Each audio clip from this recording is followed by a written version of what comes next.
noite não será uma noite normal. Algo poderoso, marcante e espiritual está reservada para você que veio aqui. Pegue aí a sua Bíblia, pegue sua Bíblia, você que a trouxe. Caso você não esteja portando a sua Bíblia, acompanhe esse texto comigo. Gênesis capítulo de número 45. Livro de Gênesis, capítulo de número 45. Queria pedir a gentileza de dar um pouquinho de retorno aqui para mim, por favor, né? Igual estava o outro microfone aqui que estava antes. Posso virar um pouquinho aqui, bispo? Para incomodar? Aí. Gênesis, capítulo de número 45. Quero ler com vocês a partir do versículo de número 1. Que a voz tem que estar boa, porque eu voltei de um período de descanso, de férias. E a voz, ela é um músculo, né? Ela precisa estar se exercitando.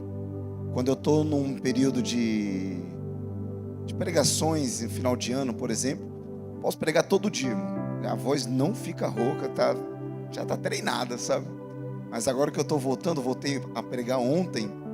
Então, eu estava ministrando ontem, eu já senti dificuldade já. A voz já meio cansada.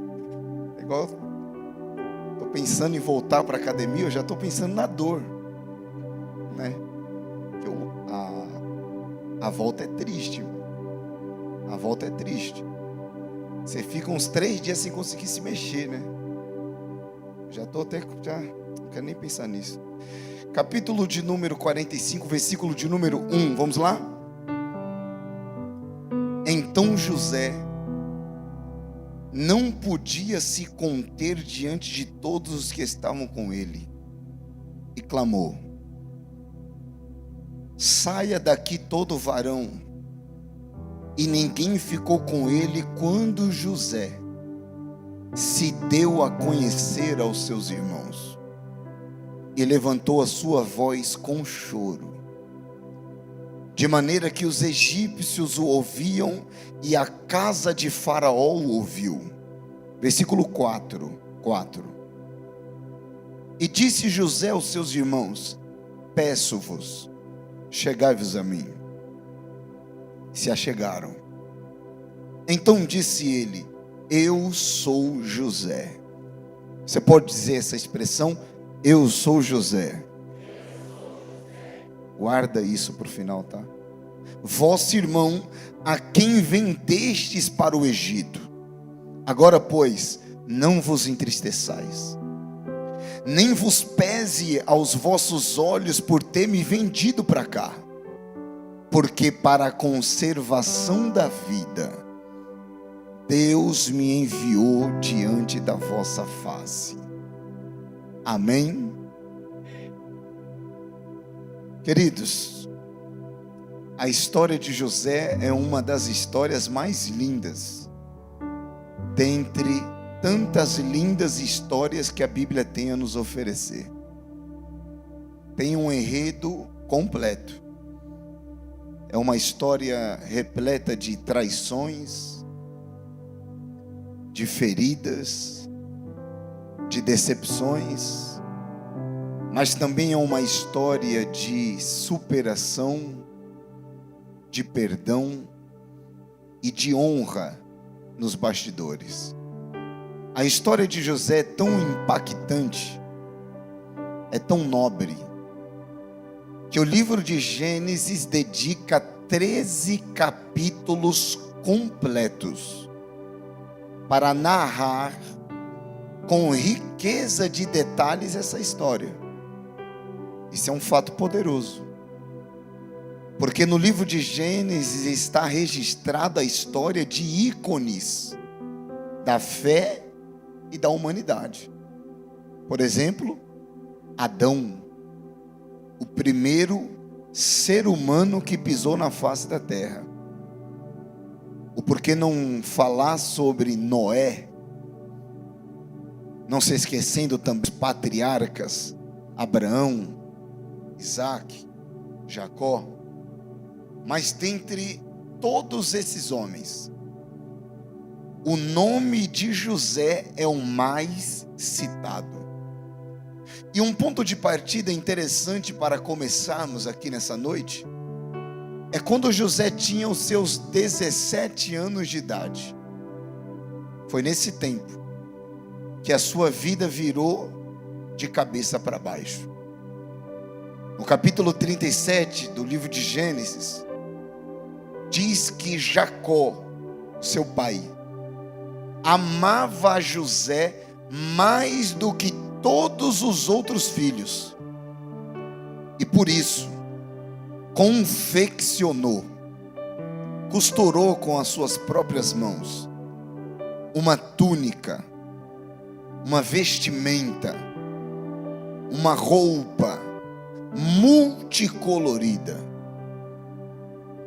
Isso enraiveceu os seus irmãos, ao ponto da Bíblia dizer que a partir daquele momento, os irmãos de José não conseguiam falar com ele pacificamente. O clima ficou tenso, o ambiente ficou pesado. Tudo isso por causa de um presente?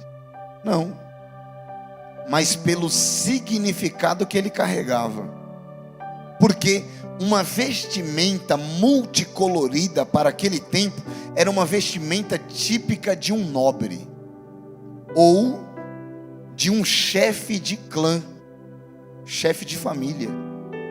Isso significa que quando Jacó deu a túnica para José, ele estava sinalizando que José seria o seu sucessor, o próximo líder. Isso deixou seus irmãos encabulados. E eles tinham um ponto. Qual? A sucessão ou a passagem de bastão normalmente era dada ao primogênito, ou seja, ao filho mais velho. Só que José não era o mais velho, pelo contrário, era quase o mais novo. Só que tem um detalhe: por que José e não Rúben, que era de fato o mais velho? Entenda, no papel, o primogênito era Rúben, mas no coração de Jacó, o primogênito era José. No papel, Rúben, no coração de Jacó, José. E tem um motivo, escuta: José era o filho da esposa que Jacó mais amou na sua vida, filho de Raquel. Foi por essa mulher que Jacó trabalhou 14 longos anos da sua vida, e passou assim, de tanto que ele amava aquela mulher. Só que assim como Sara, esposa de Abraão, Rebeca, esposa de Isaac, Raquel também foi estéril, e isso a machucava. Machucou tanto que um dia ela olhou para Jacó e disse: dai-me filhos, senão eu morro.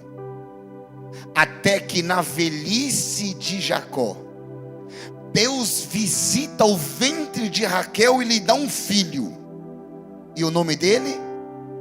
José. Então José era o filho da esposa que Jacó mais amou na sua vida, e também era o filho do milagre, era o filho da promessa. Então quando ele olhava para José, ele lembrava: Deus faz o impossível. Então no papel, Rúben, no coração, o primogênito é José. Escuta, quando José recebeu a túnica, o clima ficou tenso, mas ainda estava sob controle, até que Deus entra na história e dá 2 sonhos. O segundo sonho, que tem o mesmo significado do primeiro, basicamente ele viu o sol, a lua e 11 estrelas se prostrando diante dele. Sonho de governo. Quando ele conta o sonho, foi a gota d'água. A partir daqui, José deixa de ser irmão e se torna inimigo. Ele deixa de ser da família e se torna um rival. E aqui tem uma chave. A casa de José não acreditou nos seus sonhos. Só que Deus não tira os sonhos de José. Deus tira José de dentro de casa. A casa de José não acreditou nos seus sonhos. Só que Deus não tira os sonhos de José. Deus tira José de dentro de casa. A casa de José era boa para ele, porque lá dentro ele era amado e privilegiado pelo seu pai. Mas às vezes Deus nos tira de lugares confortáveis, porque o que Ele tem para nós não cabe aonde a gente está agora. E se você não sabe, Deus está mais interessado no seu progresso do que no seu conforto. Mas qual que é o problema? Crente não cresce no conforto. Quem cresce no berço é bebê. Crente não cresce no conforto. Crente cresce no confronto. E se você fugir do confronto, você não vai fugir do fracasso. Sabe o que Deus faz? Deus cria uma zona de expulsão. Deus precisava tirar José de lá. Sabe qual foi a ocasião perfeita? Teve um dia que os seus irmãos estavam apacentando ovelhas longe, até que Jacó olha para José e diz: vai lá ver como estão os seus irmãos. E ele vai como? Com a túnica multicolorida. Eu só consigo lembrar de um meme. Você reparou que eu me arrumei? Ele viaja 1, 2, 3 dias até que encontra os seus irmãos. Olha o capítulo 37, versículo 19. Quando os irmãos o viram de longe, isso aqui é para quem está em espírito. Para quem está em espírito. Quando os irmãos o viram de longe, disseram: eis que lá vem o sonhador. Vamos matá-lo. Olha os irmãos, enquanto José vinha: vamos matá-lo, jogá-lo em uma dessas covas, e veremos o que será dos seus sonhos. Eu vou até repetir: vamos matá-lo, jogá-lo em uma dessas covas, e veremos o que será dos seus. E veremos o que será dos seus. Mas quem disse que os sonhos eram de José? Eu disse que é para quem está em espírito. O sonho nunca foi de José, o sonho era de Deus. Quando José chegou, diz a Bíblia, que os irmãos arrancaram a túnica de várias cores e jogaram José no poço. E eu pergunto: quem é que deu aquela túnica? Jacó. Mas quem é que deu o sonho? Quem é que deu a túnica? Quem é que deu o sonho? Aquilo que o homem deu pode ser tirado, mas aquilo que Deus deu permanecerá com você até o final. Só porque eu vi umas mãos levantadas aqui, eu vou falar. Arrancaram o que ele tinha por fora, mas não arrancaram o que ele tinha por dentro. Arrancaram a túnica, mas não arrancaram os sonhos. E eu libero a primeira palavra dessa noite. Pode arrancar o teu nome, teu Instagram, a tua moral, mas ninguém vai arrancar os sonhos, a presença, a graça, o poder.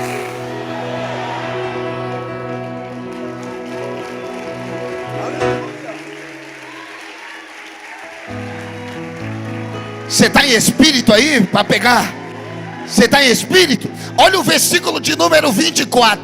E o tomando, o lançaram na cisterna, ou poço. Mas a cisterna, isso aqui é maravilhoso, estava vazia e sem água. Isso não te intrigou? Porque a Bíblia não joga a palavra ao vento, né bispa? Por que que a Bíblia diz que a cova, o poço, a cisterna estava vazio e sem água? Porque não era comum. O comum era a cisterna estar cheia. Por quê? Porque a cisterna captava a água da chuva, deixava ela guardada para que os pastores da região pudessem usufruir da água. Só que quando a Bíblia diz que o poço estava seco, significa que há muito tempo não chovia. E eu te pergunto, quem é que manda nas nuvens? Eu só vou falar uma vez. Quem é que manda no céu? Quem é que manda na chuva? Sabe o que é isso? Deus sabia que José seria jogado no poço. Então Deus tranca o céu para não chover, para que quando ele fosse jogado no poço, não morresse afogado. Isso significa que Deus está nos bastidores trabalhando. Nada pega Deus de surpresa. Enquanto os irmãos estavam com a farinha, Deus já estava com o bolo pronto. Porque antes do problema chegar, a solução já está reservada. Meu Deus, levante as mãos assim para o céu. Eu profetizo que no ano de 2026, livramentos invisíveis vão acontecer ao seu favor. Você não está vendo, mas Deus está nos bastidores te livrando de coisa que você nem sabe.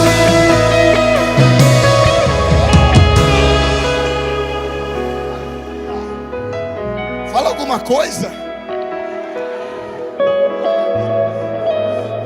Você já percebeu que a gente só prega um Deus de porta aberta? Só que eu preciso dizer que Deus também é um Deus de porta fechada. Aí a pessoa olhava para o céu e dizia: nossa, faz tempo que não chove. Um povo que vive do gado, da agricultura. Nossa, o céu está de bronze. E eu estou pregando para algumas pessoas que estão dizendo: mas por que Deus não fala? Por que não cai chuva? Por que foi embora? Por que a porta fechou? E Deus está dizendo: não reclame, porque até na sequidão eu estou cuidando de você. Peraí, eu só vou dar um exemplo. Quando o dilúvio veio, diz a Bíblia, e Deus fechou a porta da arca. Quem fechou não foi Noé, quem fechou foi Deus. E por que é que Deus fechou a porta? Porque se a porta tivesse aberta, a água entraria nela. Então prefira a porta fechada e você vivo, do que porta aberta e você morto. Peraí, eu estou dizendo, todas as coisas cooperam para o bem daqueles que amam a Deus. Quem pode agradecer?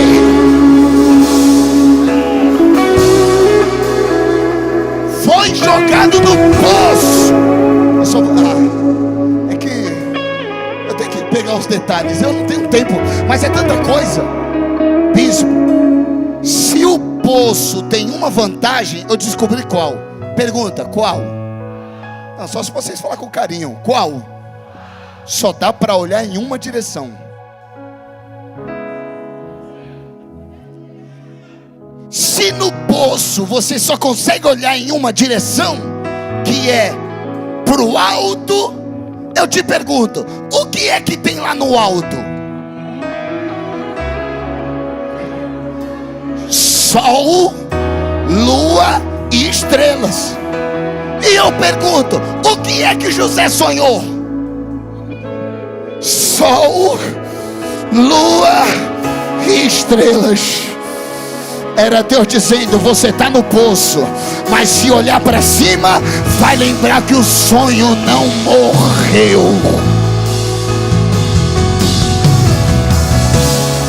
Passou uma caravana de ismaelitas, e diz a Bíblia que José foi vendido como escravo. Sabe o que é engraçado? Ele foi vendido como escravo a preço de escravo, 20 moedas de prata. Aí Deus falou comigo: o preço que te deram não é o valor que você carrega. Escravo é escravo, sonhador é sonhador. Aleluia. Se eu pudesse cantar, a música seria essa: você é um espelho que reflete a imagem do Senhor. Não chore se o mundo ainda não notou. Já é o bastante Deus reconhecer o seu valor. Você é precioso, mais raro que o ouro puro de Ofir. Se você desistiu, Deus não vai desistir. Hoje Ele está aqui.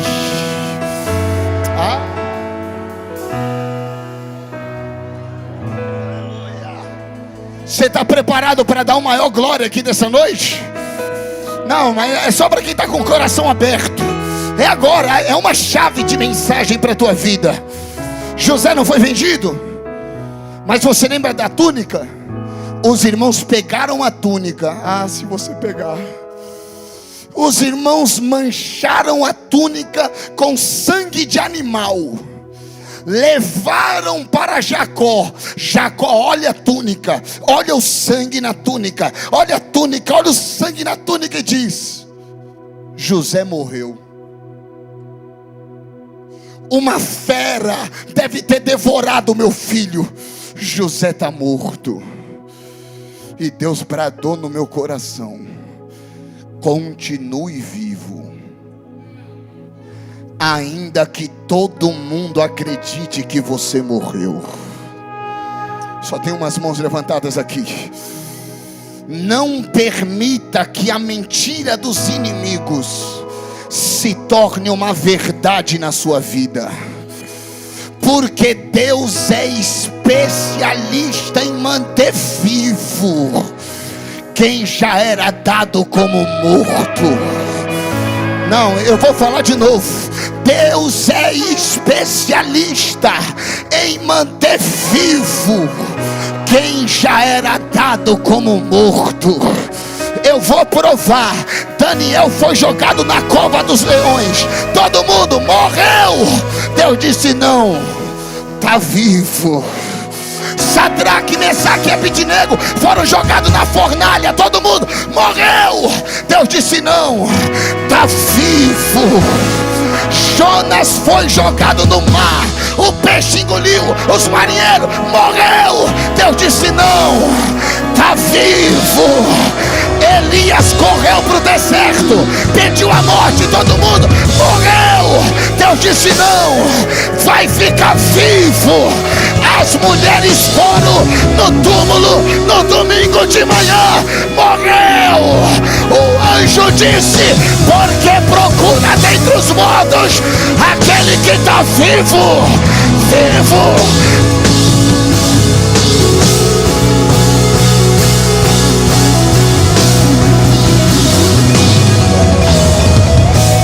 Levante a mão, levante a mão.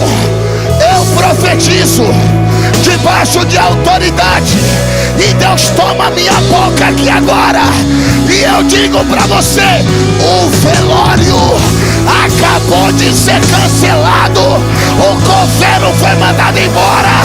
Você não vai morrer, não vai morrer.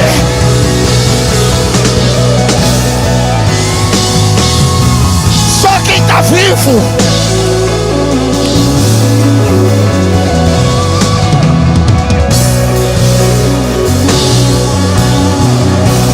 Quem está vivo?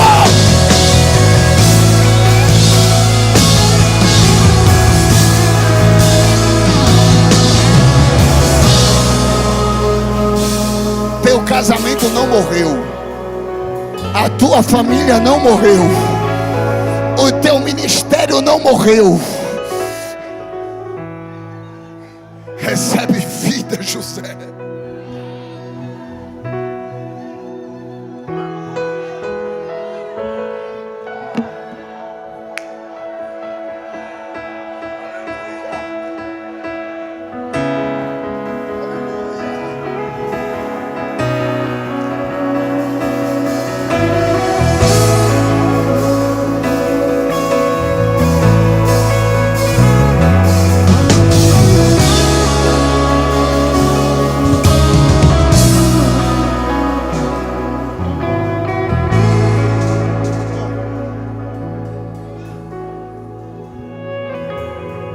José vai para o Egito, o lugar das pirâmides milenares. Escravo, sem direito à própria vida, longe dos pais, sem falar a língua, em uma outra cultura, com apenas 17 anos de idade. Ele é comprado por um homem poderoso do Egito chamado Potifar, e ele permanece nessa casa por volta de 10 anos. Só que ele cresce, porque a Bíblia diz: e Deus era com José. E quando Deus está com alguém, esse alguém não precisa de um ambiente favorável, ele cresce aonde ele for plantado. Só que um dia a mulher de Potifar colocou os olhos em José. Ele já era gerente, mordomo de todas as posses que esse homem poderoso tinha. Já era alguém. Só que a mulher colocou os olhos em José e disse: deita comigo.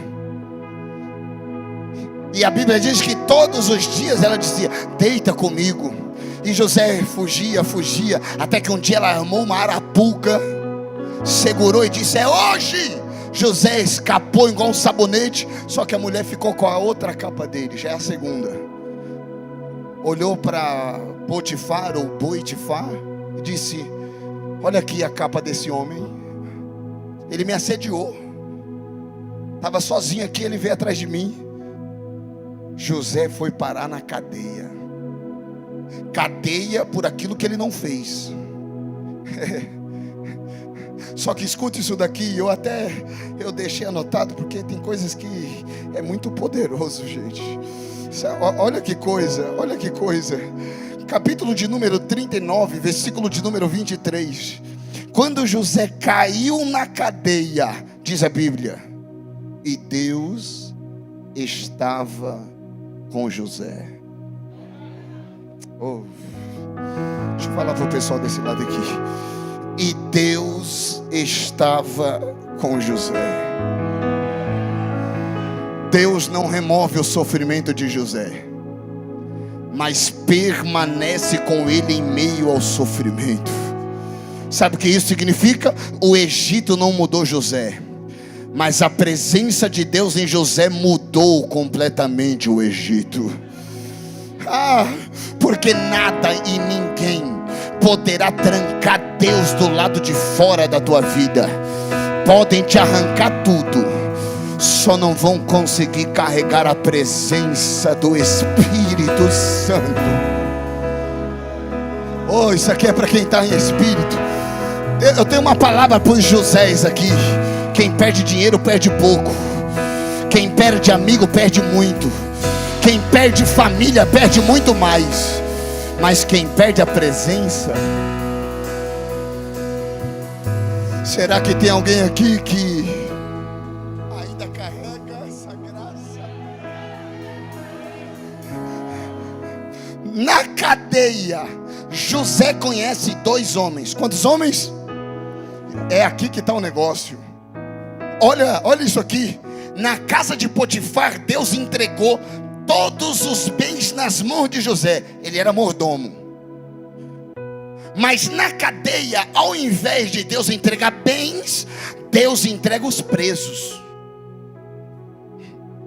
Porque os bens de Potifar levaram José para a cadeia, mas as pessoas que estavam na cadeia levariam José ao trono. Porque quando Deus quer te abençoar, Ele te dá dinheiro. Mas quando Ele quer que você suba de nível, Ele te apresenta pessoas. Ele conhece 2 homens, o copeiro e o padeiro de Faraó. É agora, hein, gente? É agora. Os 2 não era qualquer copeiro e não era qualquer padeiro. Era o copeiro e o padeiro de Faraó. Ou seja, tinha acesso. Só que eles estavam presos. Só que teve um dia que os 2 sonharam. E José interpreta. Basicamente, ele olha para o padeiro e diz: daqui 3 dias você vai de arrasta, vai morrer. Mas ele olha para o copeiro e diz: daqui 3 dias você vai ser restituído ao cargo. Você vai voltar para lá. Aí, queridos, como é o seu nome, querido? Oi? Cláudio. Sabe o que José faz? Ele faz o que eu faria, o que você, Cláudio, faria. Ele faz o que o bispo faria. Ele faz o que todo mundo aqui faria. Ele olha para o copeiro e diz: daqui 3 dias, quando você voltar, lembra de mim. Conta a minha história para o homem e fala para ele que eu fui preso injustamente. Ele olha e diz: ô Zeca, é claro que eu vou lembrar de você. Olha o que você fez por mim, cuidou bem de mim na cadeia, interpretou meu sonho. É lógico. E a Bíblia diz que depois de 3 dias ele volta para Faraó. E a Bíblia diz: e o copeiro se esqueceu de José. Isso aqui é para quem está em espírito. Não foi só o copeiro que se esqueceu de José. Foi Deus que não queria que José entrasse no lugar errado. Porque se José fosse lembrado no tempo que ele queria, o único cargo disponível era o de padeiro, porque o padeiro morreu. Mas se ele fosse lembrado no tempo de Deus, o cargo disponível seria de governador. Peraí. Bate na mão de pelo menos 3 pessoas e diga: Deus não está demorando, Deus está caprichando. Meu Deus, cadê a igreja do avivamento aqui? Eu vou liberar a palavra. É melhor esperar pelo tempo de Deus do que pela vontade das pessoas. Porque os lugares que nós entraremos pela influência da mão dos homens não vai se comparar com os lugares que nós entraremos pela influência da mão. Será que você pode adorar?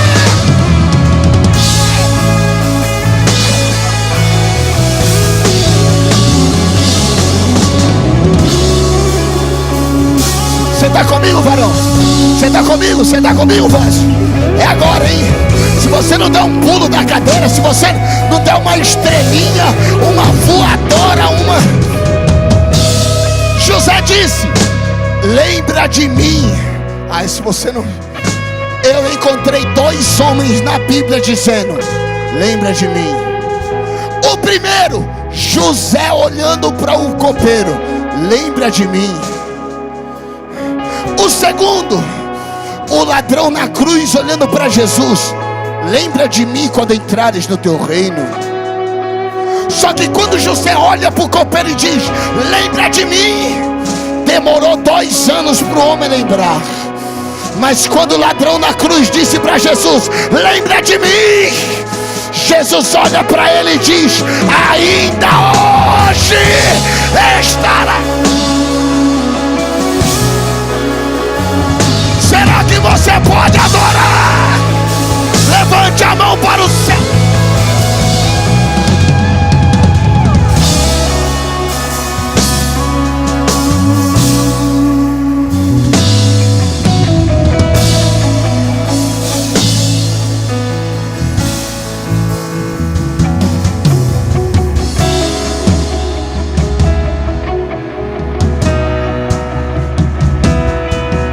Segura na mão de quem está perto de você por 1 minuto. Não, 30 segundos só. Segura na mão dele, segura na mão dela. Olha para ele e diga assim: ó, o tempo do homem pode falhar, mas o tempo de Deus não falha. Fala para ele: eu não sei o que os homens te prometeu, mas eu sei o que a Bíblia te prometeu. E se Deus prometeu, vai cumprir. Aquele que começou a boa obra é fiel.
Calamasura chama papacalamai. Chemina calasura calamando de papacalaxaramai. Ura macalasara.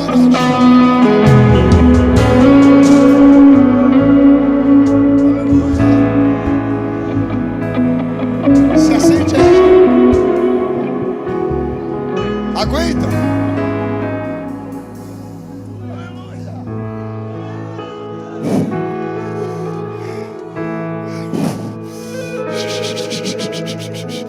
Amacanassia mandore minacho.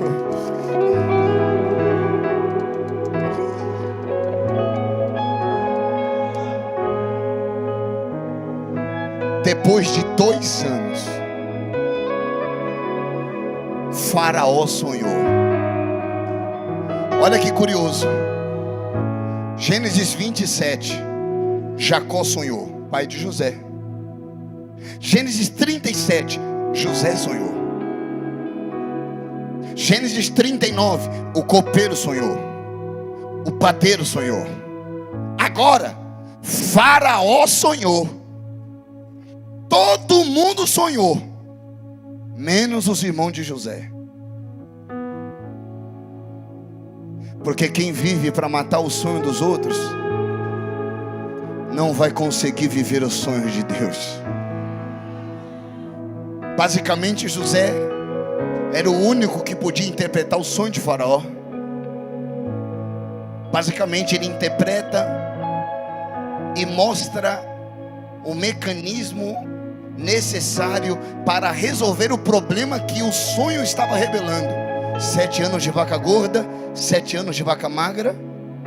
Vacas gordas eram a prosperidade que viria sobre a terra, e as vacas magras eram a escassez que viria depois. Ele disse: no tempo de vaca gorda, não esbanje, guarde em celeiros, faça uma logística, para que quando a vaca magra vier, você vai ter para o Egito e para alimentar o mundo, e a nação do Egito será a nação mais poderosa da terra.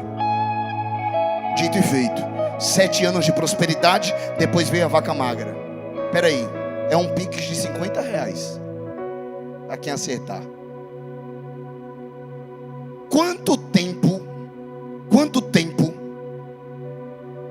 mais ou menos José viveu no sofrimento após ser vendido como escravo? Quanto tempo mais ou menos? 13 anos. Quem foi que falou? Eu não, bispo não vale não. Vou te dar o bispo. 13 anos. Só que aí veio 7 anos de vaca gorda, 20. Mais ou menos 2 anos de vaca magra, 22. Eu estou falando de 22 anos depois. Mais ou menos, a vaca magra bate lá na porta dos irmãos dele. Jacó fica sabendo que somente o Egito tinha comida, e manda os seus filhos, quem? Os irmãos de José, irem no Egito comprar comida, até que o reencontro acontece. A Bíblia diz que quando os irmãos chegaram diante de José, se prostraram diante dele, e é o texto que diz: quando os irmãos se prostraram, José lembrou do sonho.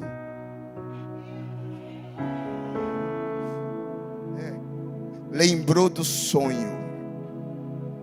Só que o engraçado é que os irmãos de José não o reconheceram, mas José reconheceu os irmãos. Por quê? Porque quem tem sonho muda, quem não tem continua do mesmo jeito. Só que aqui é a chave, é o texto que a gente leu, é agora, e eu encerro. Olha isso aqui.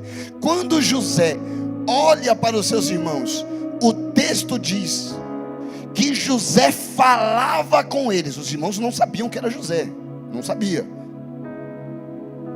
Só que José reconheceu, e José falava com eles asperamente. É o texto, áspero. Parece a mesma expressão, não é? Lá de Gênesis 37, quando ele recebeu a túnica, e a Bíblia diz que os irmãos não falavam com José pacificamente. Mesma coisa. Sabe o que isso significa? José colocou uma máscara e agiu com os seus irmãos de forma truculenta, exatamente da mesma forma que os irmãos agiram com ele no passado. E sabe o que Deus falou comigo? Não permita que as provações dessa vida torne você uma pessoa que você não é. Não permita que as coisas que fizeram contra você transforme você em uma pessoa amarga, ressentida, azeda, pessimista, carrancuda, carregadora de mágoas. Mas Sidney, você não tem noção do que fizeram comigo. Você não sabe o que fizeram comigo. Tá bom, eu sei que pegaram pesado com você, mas agora por causa de um ou de alguns que fizeram mal contra a sua vida, todos os outros ao seu redor terão que pagar o preço? Porque eu não sei se você sabe, pessoas feridas ferem, mas pessoas restauradas restauram. Posso falar só uma vez? Não importa o que fizeram com você, o que importa é o que você vai fazer com aquilo que fizeram contra você. Porque o modo que você reage com aquilo que fazem contra a sua vida revelará o nível de maturidade e de cura que você carrega. José falava com eles asperamente, e Deus manda ele dizer: você precisa superar. E superar não é esquecer, porque Deus não trabalha com amnésia. Superar é não permitir que o seu passado controle o seu presente, para que o seu presente não comprometa o seu destino. Superar não é esquecer, é não permitir que isso controle os seus movimentos. Posso falar? Não, posso falar? Você nunca vai aprender a prosperar se primeiro não aprender a perdoar. Aí entra aqui o capítulo 45. Tem um dia, tem uma hora que José não consegue mais se aguentar, porque ele não era aquela pessoa. Aí ele olha para os seus irmãos, e eu fecho a mensagem. Ele olha e fala assim: sai todo mundo dessa sala. Saiu todo mundo, só ficou ele e os irmãos. Ele tranca a porta, e a Bíblia diz que ele gritou tão alto, tão forte, que a casa de Faraó ouvia. Ele jogou para fora. Porque nós não somos represa de mágoas. José solta para fora, era o grito da libertação. Ele olha para os irmãos e diz: eu sou José. Oh, se você guardar no teu coração o que eu vou falar aqui agora, se você guardar no teu coração o que eu vou te falar aqui agora, José já tinha outro nome no Egito. Pergunta, qual? Ele recebeu um novo nome, Safenat-Paneia. Porque quando ele se tornou governador, ele ganhou uma roupa nova, um anel de autoridade e um novo nome, que era um nome egípcio. Ele era conhecido mundialmente como Safenat-Paneia, governador do Egito. Só que ele olha para os irmãos e diz: eu sou José. Só o irmão aqui entendeu. Para o mundo você é o cara, mas para os irmãos, José. Todo mundo te respeita, mas você não se esquece que é José. É o segundo homem mais poderoso da terra, mas eu ainda sou José. Todo mundo se prostra diante de você, mas eu não me esqueço que sou José. Eu estou dizendo que a fama, os aplausos e a bênção de Deus nesse ano não será capaz de mudar a sua essência, você ainda é José. Sabe por quê? Porque tem pessoa que não pode mudar de carro que esquece que é José. Tem pessoa que não pode subir de cargo que esquece que é José. Tem pessoa que não pode receber óleo na cabeça que esquece que é José. Tem pessoa que não pode ficar rico que esquece que é José.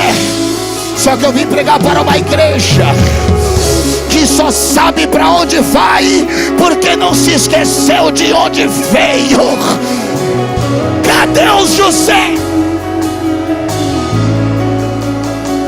Olha para quem está perto de você e diga assim: ó, está vindo um tempo novo sobre a tua vida. Não, fala com vontade. Está vindo um tempo novo sobre a tua vida. Mas quando esse tempo chegar, não esqueça que você é José. Meu Deus.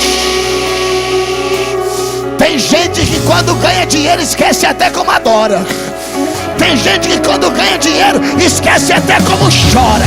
Não quer borrar maquiagem. Não, agora eu tenho um poste. Agora eu tenho... Não, você ainda é José. Será que você pode se pôr de pé? Cadê o José?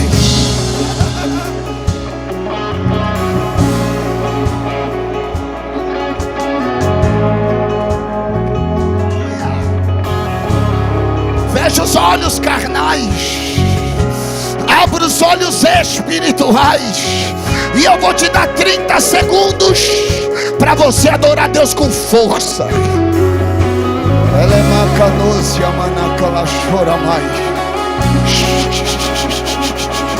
Eita, será que você ainda fala em língua, José? Será que você ainda sente a presença? Olha aí. Vai passar uma labareda de fogo aqui. Está para calar mais. Volte a falar em línguas. Volte a sentir a glória. Volte a sentir a presença. Meu Deus. Eita, olha Jesus tomando. Eu estou sentindo o cheiro de batismo com o Espírito Santo.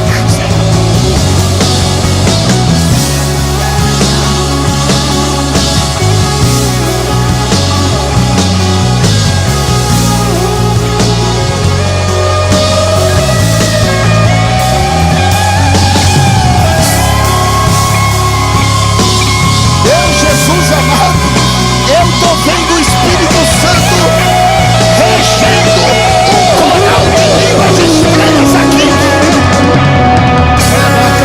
Eu vou dar 30 segundos. 29, 28, 27, 26, 25. Eita, olha que coisa linda.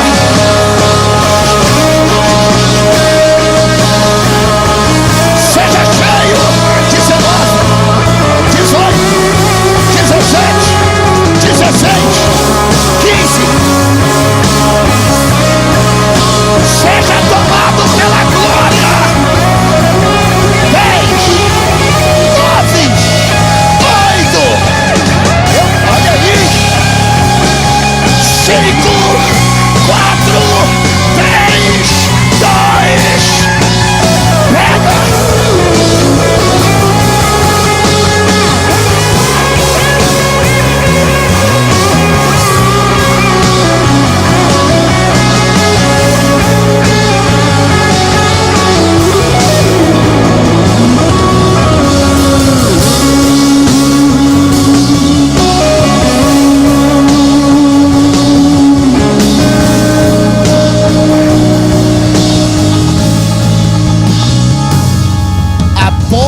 Salvação abriu aqui agora. E Jesus falou comigo: eu quero chamar os que são meus. Eu tenho um chamado à salvação agora. Só que esse chamado só tem 2 endereços. Primeiro, para você que nunca foi crente, já até foi num culto ou outro, já até foi numa igreja ou outra, mas nunca declarou que Jesus é o Senhor da tua vida. Segundo, para você que já foi crente, já sentiu essa graça, essa glória, mas acabou se desviando, caindo, pecando. Em 3 minutos, eu creio que Jesus pode salvar vidas aqui. Cadê a primeira pessoa que deseja aceitar a Jesus, ou deseja se reconciliar com Ele? Você vai romper a multidão e eu vou te esperar aqui para nós orarmos juntos. Eu vou te esperar aqui, ó. Ah, cadê você? Aleluia. Ah, Jesus. Igreja, se vier uma vida, a gente vai dar a maior festa aqui dessa noite. Cadê a primeira vida que deseja aceitar a Jesus, ou deseja se reconciliar com Ele? Eu estou te esperando aqui, ó.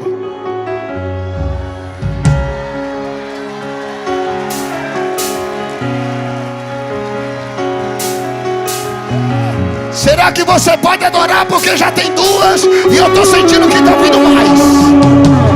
Está vindo mais.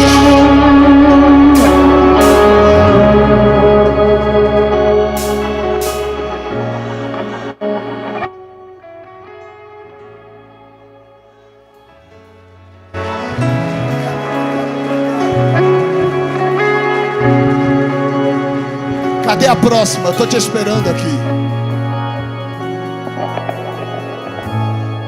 Igreja, eu preciso de vocês para encerrar esse momento aqui. Sabe de uma coisa? O diabo não quer perder ninguém. Porque o diabo...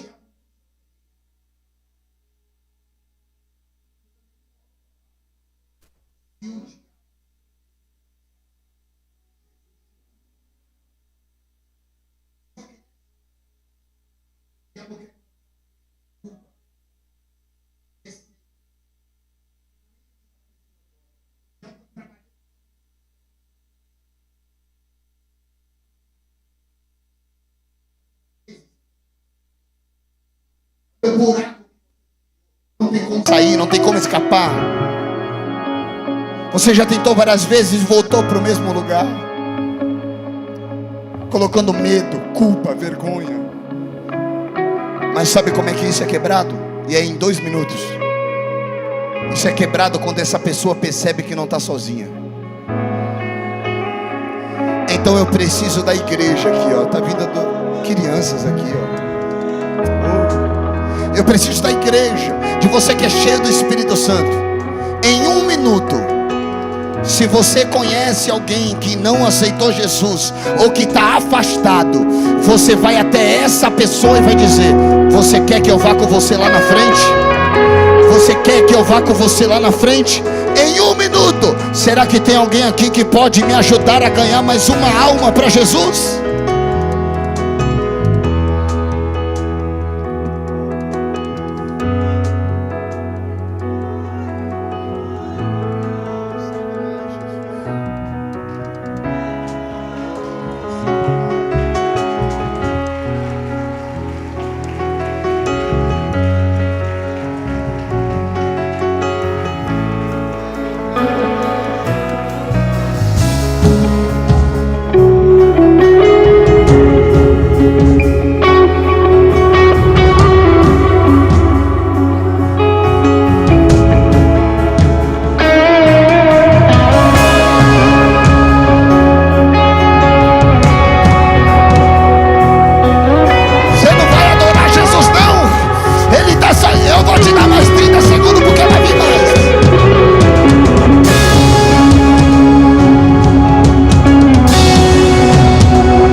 eu vou dar mais 30 segundos. Que toda corrente, que todas as algemas que estão te segurando aí agora, seja despedaçada no mundo espiritual. Você e a sua casa servirão ao Senhor Jesus. Vem pro altar.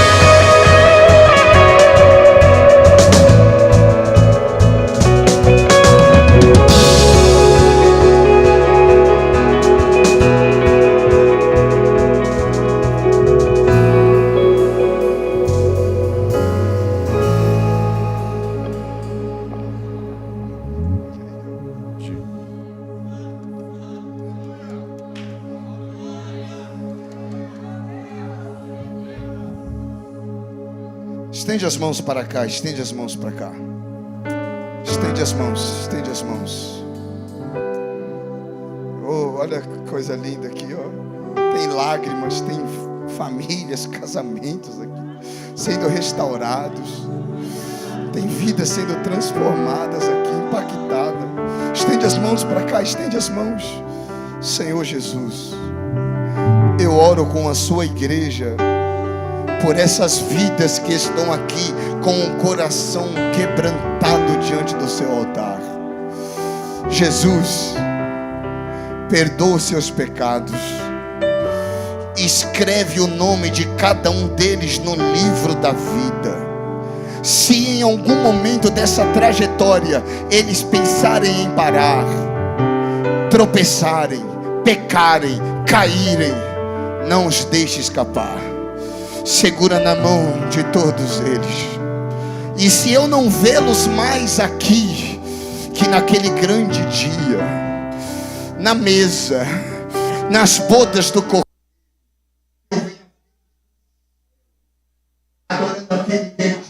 ela vai fazer o refrão e depois vai entrar. Pois eu sirvo um Deus que é. Ela vai fazer o refrão e depois vai entrar nessa parte.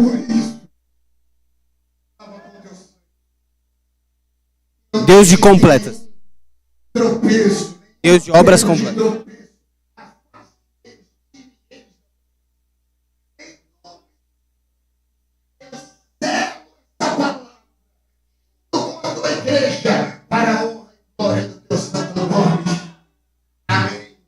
Só quem se alegra por eles, aplauda bem forte, dá um abraço neles aí, dá um abraço neles.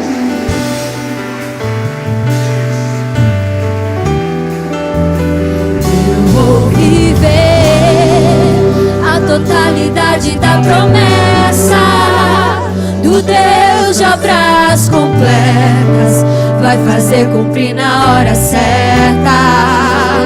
Não vou temer, o projeto vem de quem não erra. O Deus de obras completas vai fazer cumprir na hora certa.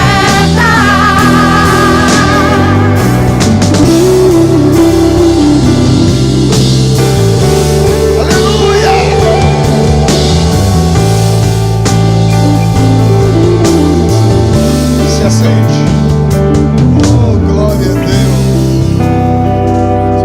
Coisa linda, hein, gente? Isso aqui é impagável, isso aqui é maravilhoso. Olha aí, ó, vidas sendo alcançadas, transformadas. Aleluia. Isso é maravilhoso. Aleluia. Glória a Deus. Os obreiros estão conduzindo vocês aqui. Eita, glória a Deus. Gente, eu passei um pouco do meu horário, mas eu não posso encerrar essa ministração sem fazer algo importante aqui. Escuta com muita atenção o que eu vou te dizer. Com muita atenção. Muita atenção. Isso aqui é maravilhoso. Se vocês quiserem segurar um pouquinho comigo já.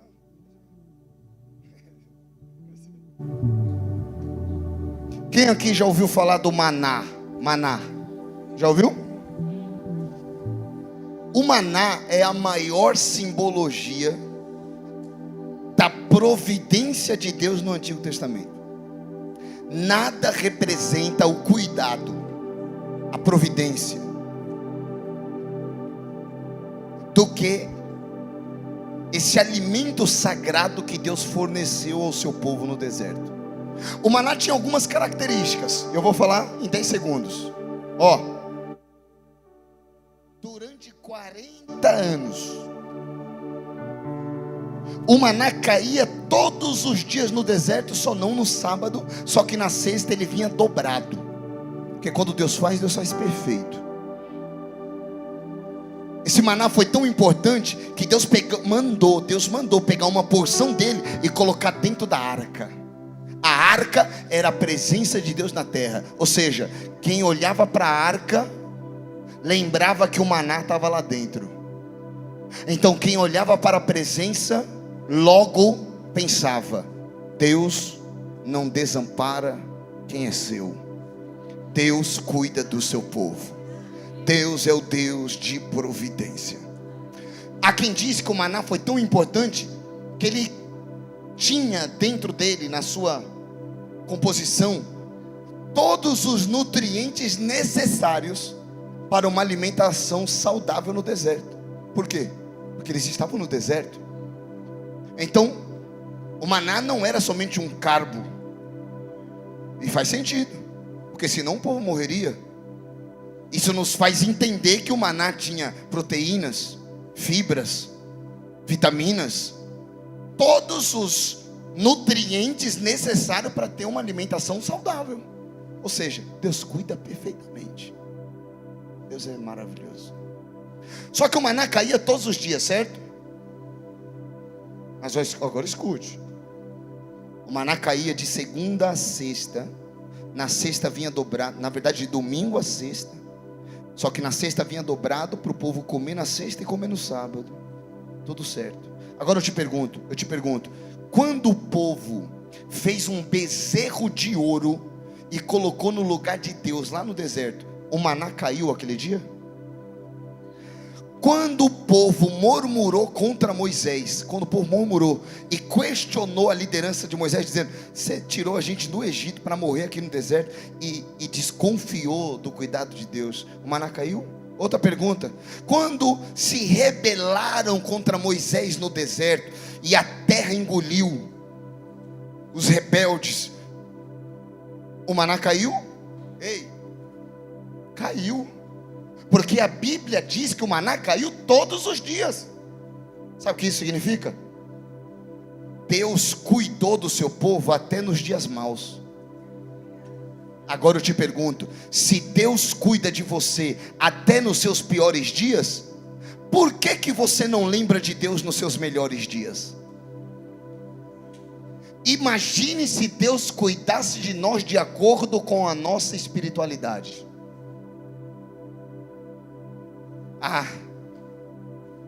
Não vou mais orar não, já estou cansado. Aí Deus diz: também não vai comer.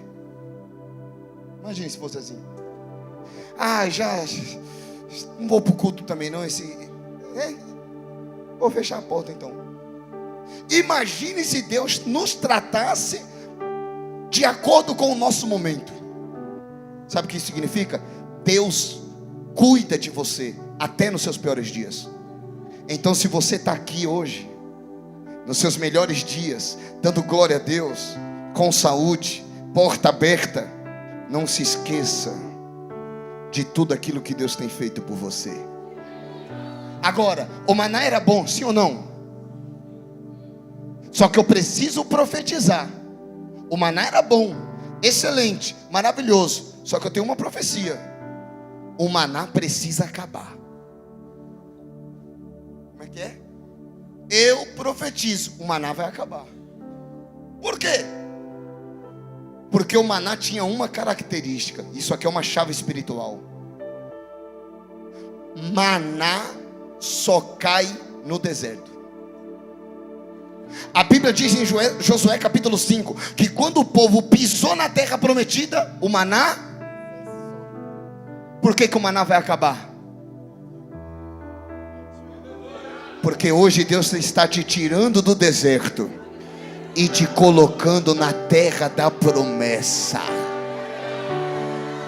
Ei, escuta isso aqui: maná é bom, só que maná é providência. O que Deus tinha para o povo não era providência, era estabilidade. Quem se apega ao maná se esquece que Deus prometeu uma terra que mana leite e mel. Sabe o que é isso, irmão? Deus não te chamou para viver dizendo me dá. Não, Deus te chamou para transbordar. Deus não te chamou para viver uma vida de providência. Ai, sempre ali, ó, quase não deu. Não. O que Deus tem para você é estabilidade. Escute isso daqui. Há anos atrás, eu estava em uma loja de ternos, uma loja que me patrocina até hoje. A gente tem uma parceria. E o dono dessa loja, que é um amigo de longa data, a gente não tinha muita coisa naquela época. Ele olhou para mim e falou assim: Sidney, imagine, olha isso aqui, bispo, imagine, a gente duro, sem muita coisa, né? Imagine se um empresário olhasse para nós e dissesse assim: olha, Deus colocou no meu coração te dar um carro. Porque eu estava falando com ele que alguns pastores, amigos meus, já ganharam tanta coisa. Eu falei: meu, eu nunca ganhei nada, cara. Nunca me deram nenhum cheque sem fundo na época, né? Nem sem fundo, só para ter esperança. Aí eu já vi pastores, pregadores, cantores ganhar Porsche, ganhar casa, ganhar carro, ganhar moto, cheque. Eu já vi, quantas vezes eu já vi. Falei: rapaz, eu nunca ganhei nada. Aí ele falou assim: eu também. Imagine se o empresário olhar para você e disser assim: rapaz, Deus falou comigo aqui, vai lá na loja lá, escolhe um carro para ti. Está de a pé? Tô. Deus mandou te dar, recebe aí o carro. É maravilhoso, não é, gente? É ou não é? Só que quando ele fez essa pergunta para mim, falou assim: desse jeito, imagina alguém olhar para ti, um empresário, alguém que tem dinheiro, olhar para você e falar assim: olha, Deus mandou te dar um carro, você está de a pé, está fazendo a obra de Deus aí por aí, está de a pé, vai lá na loja, escolhe o carro que você quer, eu vou te dar. Quando ele falou isso para mim e me perguntou, eu falei assim: o Espírito Santo destravou algo na minha mente e eu nunca mais esqueci. O Espírito Santo falou comigo assim, ó: alguém te dá um carro, meu Deus, maravilhoso, né? Eu olhei para ele e falei assim, ó: agora imagine você ter dinheiro para dar um carro para alguém.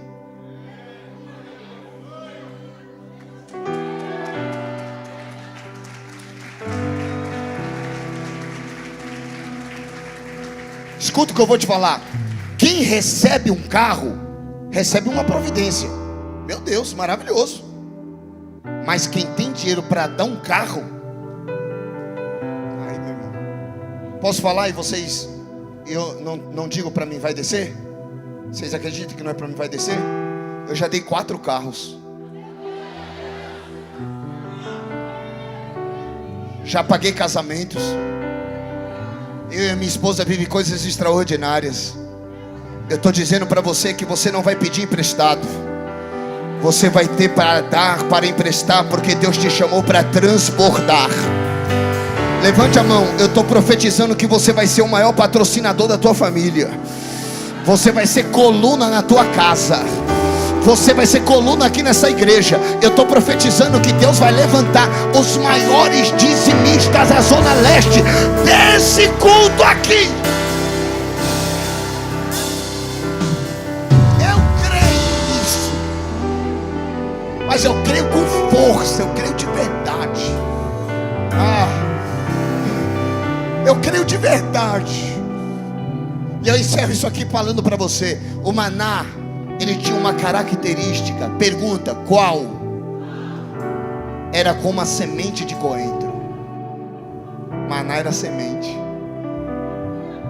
E eu aprendi que toda semente que você esconde é uma bênção que você deixa de alcançar. Por quê? Porque a única voz que o seu futuro ouve é a voz da sua semeadura. É por isso que eu amo esse cara aqui, José. Porque quando ele se tornou governador, ele não fez uma estátua com o rosto dele. Ele não fez um palácio. Sabe o que ele fez? Celeiros. Porque quem tem semente tem futuro. Se põe de pé, por favor. Se põe de pé. Você vai entregar uma semente aqui hoje. E eu creio que essa semente será 100 por 1. Sabe por quê? Porque você nunca terá mais para Deus do que Deus terá para você. Aleluia. Aleluia. Se você tiver coragem de sacrificar o maná, você vai viver uma terra que mana leite e mel. Cadê? Me dá um desse daqui. Sabe o que é engraçado? Eu vi um negócio aqui, ó, quando tá aqui, ó, oferta de bronze, de prata e de ouro. Sabe do que eu lembrei? Gênesis, Êxodo 25. Quando Deus mandou construir o tabernáculo. Depois você lê lá. Deus falou assim, ó: me traga ofertas de ouro, prata e bronze. Êxodo 25. Por que Deus falou ouro, prata e bronze? Não só ouro, não só prata, não só bronze. Primeiro, porque Deus queria que todos participassem. Só que tem um detalhe. Imagina uma pessoa que tinha ouro. Tem ouro, só que se segurava e entregava bronze. Sabe o que ele estava falando no mundo espiritual? Eu não mereço estar no nível que eu estou. Por quê? Porque Deus sempre te colocará no nível da sua entrega. Quando uma pessoa tinha ouro e ofertava bronze, ela estava dizendo: eu não mereço ouro. Só que quando uma pessoa tinha ouro, tinha bronze ou tinha prata, mas se esforçava para entregar o ouro, ela estava dizendo: eu não aceito o nível que eu estou, eu quero subir. Porque Deus sempre te colocará no nível da sua entrega. Se esforce hoje para entregar uma oferta especial. É começo de ano, e talvez essa oferta vai conduzir o seu ano, porque Deus não se esquece. Pegue aí o seu envelope, por gentileza. Já espalharam isso? Está todo mundo aí com o envelope nas mãos? Sidney, eu não tenho. Você vai levantar ele do mesmo jeito, porque a Bíblia diz que Deus é quem dá semente ao que semeia. E eu creio que todos vão viver algo especial. Então levante aí um envelope pela fé. Você vai mostrar a sua fé e Deus vai mostrar os seus milagres. Levante. Espírito Santo de Deus, eu oro pelo teu povo nesse momento que vai ofertar. Eu creio no poder da oferta. Quantas colheitas eu já tive na minha vida, quantas bênçãos o Senhor já me permitiu alcançar por ofertas antigas que foi liberada no seu altar. E eu estou pregando para uma igreja ensinável. Eu estou pregando para uma igreja que tem o coração como uma terra fértil, e que está recebendo essa palavra de bom grado em seu coração. E eu te peço, Pai, que a bênção seja tão poderosa, seja recalcada, sacudida e transbordante. E que esse ano, não o próximo, esse ano seja o melhor ano da vida do teu povo. Que venha viver milagres extraordinários. Portas inimagináveis sejam abertas. Aquilo que era impossível ou improvável, que venha acontecer em nome do Senhor Jesus. Eu libero essa palavra e oro pelo seu povo em nome do Senhor Jesus. Amém. Traga a sua oferta para cá. Traga a sua oferta. Tem aqui o Pix. Oferta no Pix. Em nome de Jesus. Deus que é tão grande, em apenas um instante faz o impossível se materializar. O meu Deus não faz pela metade, não vou viver uma parte.